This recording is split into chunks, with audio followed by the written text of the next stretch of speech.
Unajua the reason why I'm explaining it that way ni kwa sababu mimi naangaliaga naona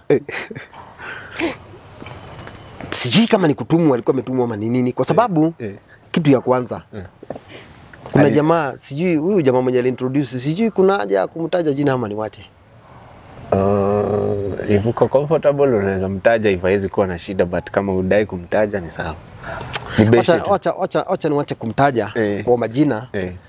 Lakini nikwambie alikuwa anafanya kazi hapo Lexolai. Najua pengine anaweza huenda akaochi kitu alafu aseme nilimchomea. Nilimchomea na kufurahi. So sitaki kutaja jina yake. Alikuwa in fact hata alikuwa kijana mdogo. Si ati alikuwa mtu mkubwa vile. So mimi alikuwa anakujanga hapo kwetu. Asubuhi na simu ama masaa za saa 8. Unajua ukiangalia unaona vile anafanya simu, unaona mimi nilikuwa najuanga simu ni WhatsApp na message na nini unaweka kwa mfuko, mambo imekui. Lakini huyu mtu alikuwa most of the time ana concentrate in a way mpaka unataka kujua what is this. Huyu jamaa anashughulika naye vilivyo hivyo. Nikataka kwenda kuangalia, nikamuuliza na nini, akaniambia hii inaitangwa SportPesa. Sasa SportPesa, sports na pesa. Hivyo tu. Akaniambia hapana, hii mipira zenye zinacheza kuna kuaga na mipira ya Arsenal, kuna kuanga na Manchester, kuna kuanga na Aston Villa. So kama sasa mfano mzuri kama ni leo, akanifungulia simu akaniambia si unaona hawa Manchester wanacheza na Arsenal. Sasa kama sasa hivi ukikuja hapa utasema Arsenal watapiga Man U. Unaweka kichwa, unateremka hapa chini kwa huyu mwingine. Unasema unaweka tena hii nyingine Aston Villa sijui na Peterborough. Unawekelea Peterborough.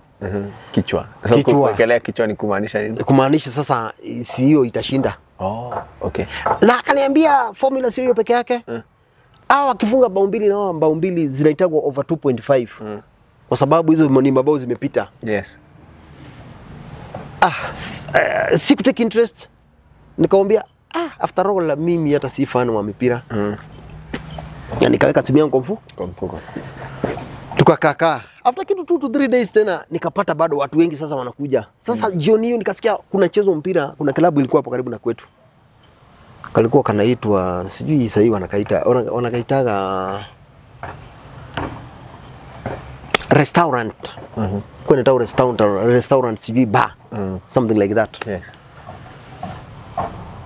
Ikifika jioni Saturday masaa za saa 11 unasikia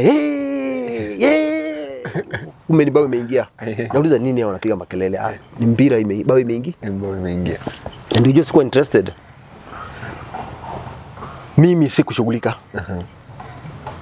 Lakini ikafika siku moja nikawa sina kazi, tumekaa tu vile tunapiga ma story. Wakaanza kusema jana Man U ilishinda na ikalipia sijui unaona pesa zao ilishinda. Unaona kama message ka congratulation. Sasa ulishinda nini? Niliwekelea sijui shilingi 200. Nikashinda shilingi niliwekelea zikiwa sijui timu 6 zikaniletea 30,000. Mwana biashara. Hiyo ni pesa mingi sana. Kuwekelea tu 200 tu na kupea tu. Sasa nikamwambia hebu ni ingizie kwa hii yangu. Sasa mimi nimekaa hapa na huyo rafiki yangu naye amekaa hapa. Huyo Mredi. Sasa business partner wako sasa. Business partner wangu sasa. Aka introducewa ndani, akaingizwa ndani. Pia Lakini na mimi nikaingizwa pia ndani. Lakini sasa something good with this jamaa. Ni wale watu wapendi kusumbuliwa na vitu ambazo si za ni wale watu wanakuwa principled. Yes. Akiamua kitu ameamua. Mimi yeye aliponiwekewa yangu nilipowekewa hiyo 200. Hata sikujua ni nini nilifanya, nikaweka sijui over 2.5 sijui over nini. The following day napata congratulation 8,000. Nikasikia ameniambia na wewe gani ukoro wewe na mwenye kana maodo maya.